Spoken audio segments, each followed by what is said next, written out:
New tonight, with so-called lunch shaming making headlines, we reached out to every school district in the state to find out what their policies are when students fall behind on their payments. And we've also learned just how much debt Rhode Island school districts are in because of that unpaid lunch money.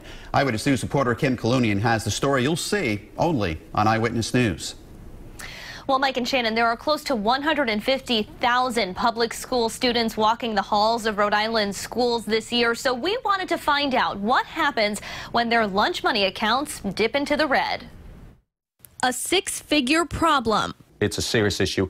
An issue that needs to be addressed. Eyewitness News asked every school district in Rhode Island for their current unpaid lunch debt. We heard from 22 districts, including the state's largest, and found they're carrying more than $346,000 in unpaid lunches. Each district has their own lunch debt repayment policy that can include calls and letters to parents, even taking parents and guardians to small claims court. Many districts say they make an effort to collect the debt throughout the year. The 22 school districts we heard from say students owed more than $325,000 at the end of last school year. Some districts will write that debt off. Others try and collect it over the summer or have students carry the debt over to the next school year. Every district we spoke with says students are not denied a meal regardless of their debt situation, instead served sun butter and jelly or cheese sandwiches in place of a hot lunch.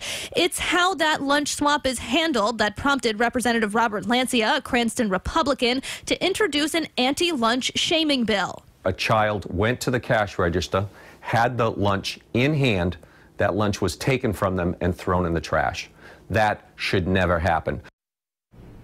And coming up new at 6, we'll hear more from Rep. Lancia and what he thinks should be done to help these students and the school districts. We'll also hear from one of his Democratic peers in the House who's introduced a bill to give free lunch to every single public school student in Rhode Island. For now, reporting live in the control room, I'm Kim Kalunian, Eyewitness News. Thank you, Sheena. We have new details now on a story we first brought you live at 5. We've learned school lunch debt is costing many of Rhode Island's already cash-strapped school districts thousands of dollars. Now, lawmakers on both sides of the aisle are weighing in on the issue. Eyewitness News reporter Kim Kalunian joins us now with new details on a story you'll see only on Eyewitness News. Kim?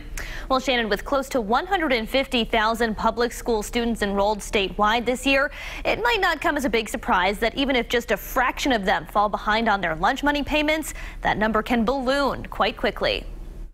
Rhode Island school districts carrying 6 figures worth of debt due to unpaid lunch money. 22 school districts telling Eyewitness News their collective lunch debt stands at more than $346,000. It's a serious issue.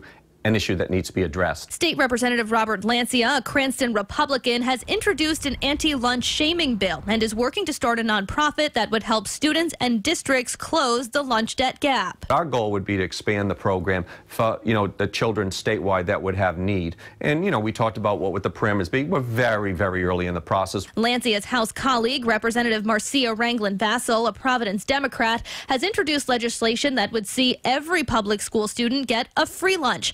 Telling us in a statement, quote, "I think it's a shame that we can afford to give tax credits to rich corporations without much debate. Yet when it comes to feeding Rhode Island children, we are contemplating the cost."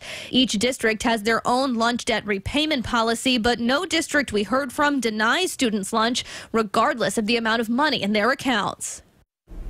And some districts absorb the debt at the end of the school year. Others try and collect it. Some even take parents and guardians to small claims court. Live in studio, I'm Kim Kalunian, Eyewitness News.